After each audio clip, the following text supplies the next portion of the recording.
Hello guys, good morning, welcome to my channel Sukhsari. কেমন আছো তোমরা সবাই? আশা করি সবাই ভালো আছো।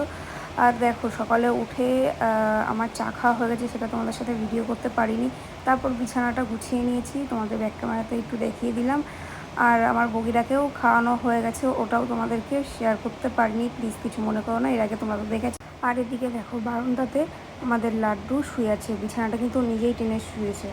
তো যাই হোক, আর এদিকে টমি দেখো এপাশে বাইরে ও শুয়ে আছে, ও ওর মতো ঠিকই আছে। চলো আজ তোমাদেরকে আমাদের ছাদ বাগানটা একটু ঘুরে দেখাই। হ্যালো বন্ধুরা, দেখো আমাদের ছাদ বাগান, দেখো কী কী গাছ লাগিয়েছি। ওটা হচ্ছে শিউলি ফুল গাছ, এটা লঙ্কা গাছ, এটা লাল জবা, এটা অ্যাডেনিয়াম।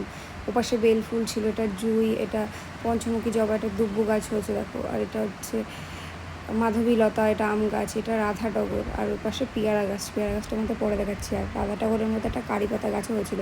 আর এটা গোলাপি কাঞ্চন, ওটা সাদা ফুল গাছ তোমরা দেখেছো, এটা সাদা কাঞ্চন ফুল গাছ। আর আছে হলুদ আলমন্ডটা যেহেতু এখন শীতের সময় এসে যাচ্ছে, সেই কারণে পাতা সব ঝরে পড়ে যাচ্ছে, কারণ এটা শীতকালে তো ফোটেই না।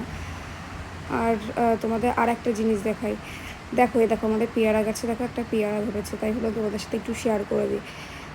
চলো বন্ধুরা, আর একটা গাছ তোমাদের সাথে শেয়ার করি। এই দেখো, এটা কিন্তু চন্দন গাছ। তো এর একটা ভিডিও আমার কাছে আছে, তোমাদের সাথে পরে শেয়ার করবো। কেমন লাগলো আমার ছাদ বাগান।